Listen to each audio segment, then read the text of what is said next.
I've noted the tributes, both in speech and writing, especially in the Albanian and the Old Boys magazine. I will not call it the Tolly.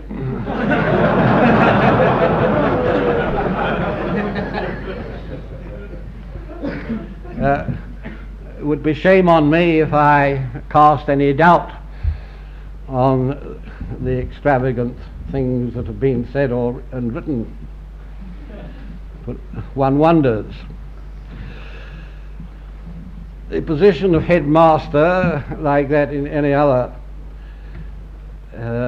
headship post, is not always an enviable one. We can easily be a target for comment, both friendly or otherwise. And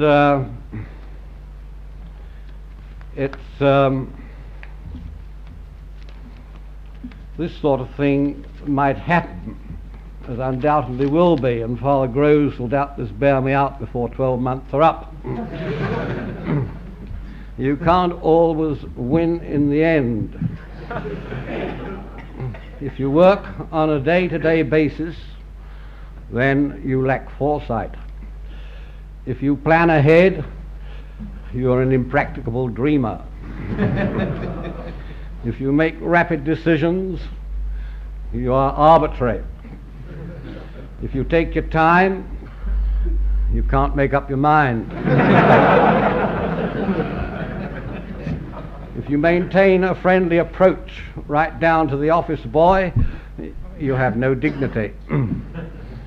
If you keep to yourself, you're a snob. If you don't take part in a discussion, it's because it's above your head.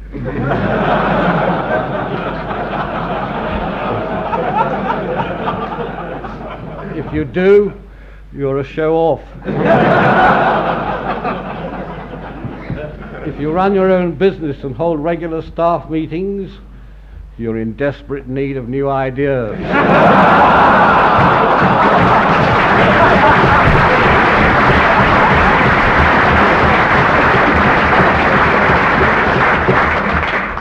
If you don't, you try to run your business without teamwork. If you cut red tape, you've no regard for system. If you insist upon going through the regular channels, you're a bureaucrat at heart, though heaven forbid.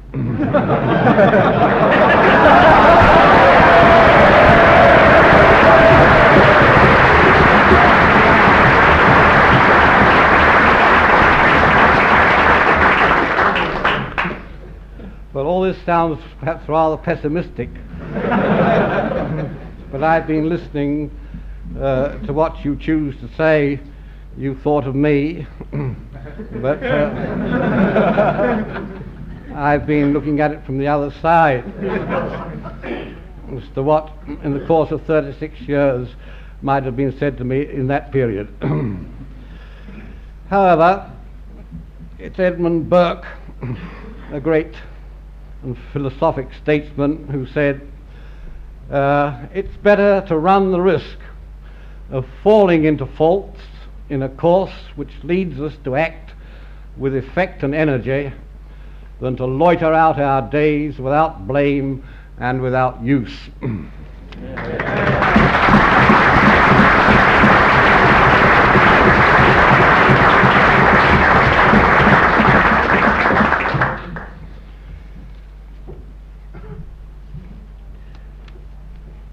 Well, are we then to model our schools and our lives, for that matter, on the secular pattern of the world today, swaying in our course and drifting in the winds of ephemeral opinion?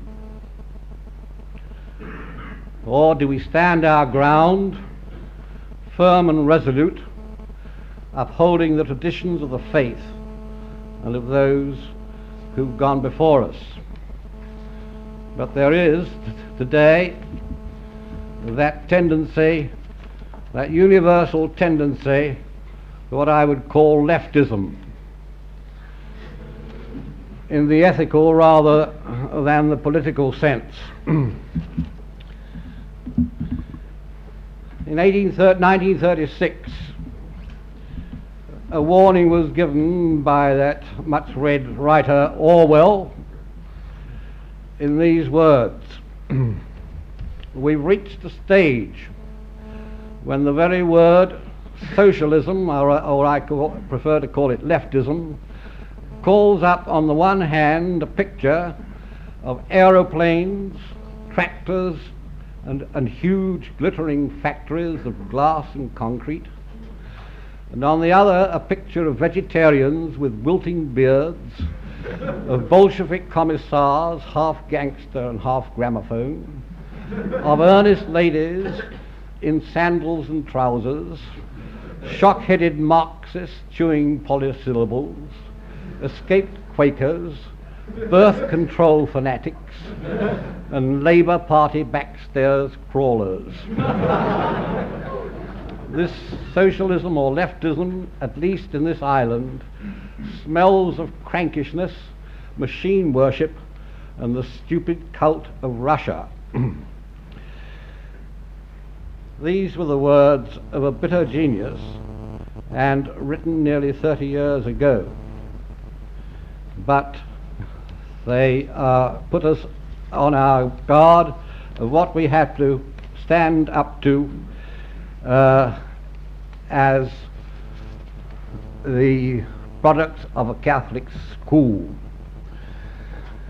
That we have to dig our heels in to stand firm against the secularist tendencies of the modern world that would seek to drag us all down to an equal level. The Ian MacLeod, some of you won't agree with him, but he said, made a wise utterance on one occasion. He said, I would like to see men have an equal chance to make themselves unequal. Well, if you share those sentiments with me, then you can line up with FGS and CHP. Thank you, gentlemen.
And now, Reverend President, Reverend Fathers, and gentlemen, I have a very important piece of information for you.